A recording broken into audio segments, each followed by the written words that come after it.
the maybe a pipe with an increasing radius, and this is the shock wave. And what happened? The properties is different compared to the previous one and the initial one and after the shock wave. Alright, so this is we go to the equation. So remember, this is the formula for conservation of mass,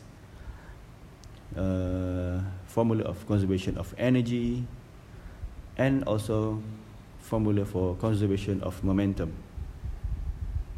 So these three we will use to describe the change of flow before and after the shock wave. So this is the formula for the increase of entropy, of course, S2 minus S1, and in shock wave, the increase, there are some increment in entropy, and it will not be asentropic. Okay, we can describe the shock wave with two principles, which based on two lines. The first one is the Fresnel line, and the second one is the Rayleigh line. So if you look at this diagram, you can see that there are two lines, Fresnel line and also Rayleigh line.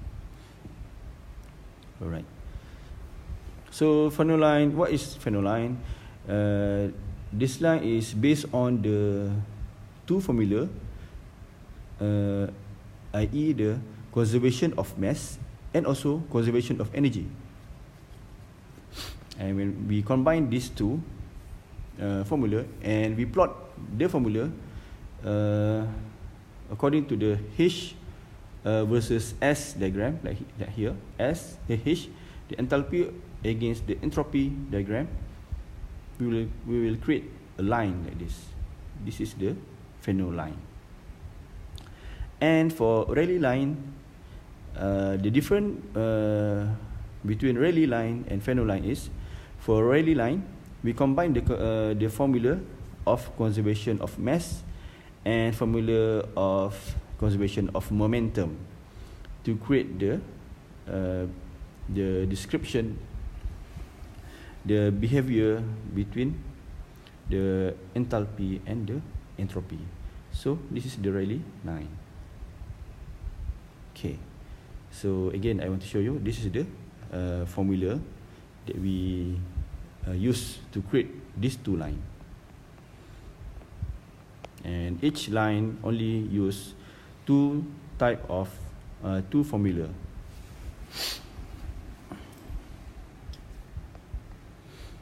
Alright, what happened in this diagram?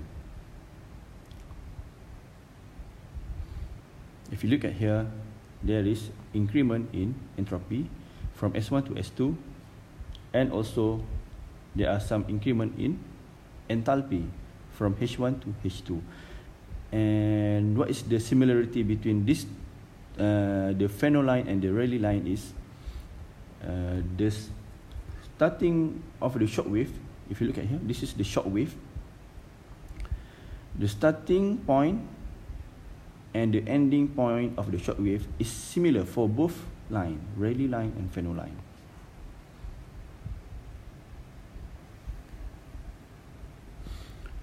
And the initial line, the beginning of the line is at supersonic flow, where Mach number is bigger than 1, and after some time, where the entropy is at highest value, at that point, A and B, if you look at here, the Mach number is equal to 1.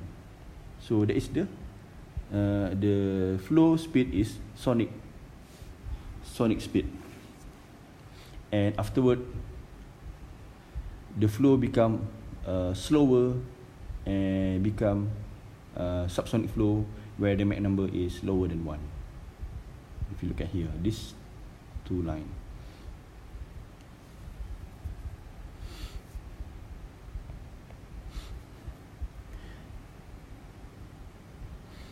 Okay, if you remember the video I showed you just now,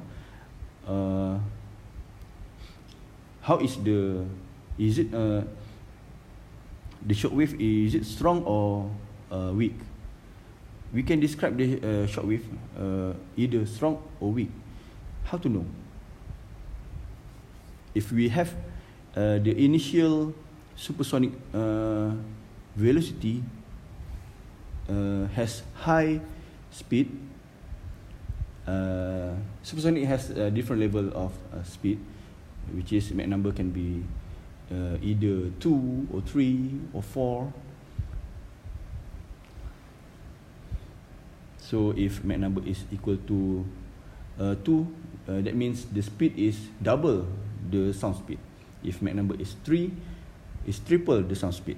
So when the Mach number is very high and shock wave happen, so the shock wave will be very strong, and that's why even the glass far away from the shock wave can shatter due to the strong shock wave.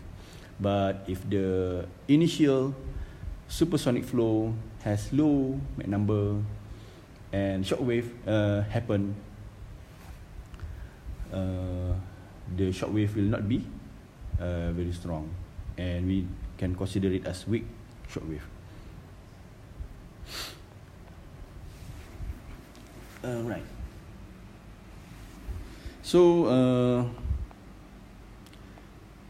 in order for shock to occur, the flow must change from supersonic speed to subsonic speed. So the initial condition for a shock wave to occur is the speed must be at supersonic speed. If the initial speed is not supersonic, it's only subsonic, it will shock wave will never happen. So the initial speed must be supersonic, and another condition is the aftershock.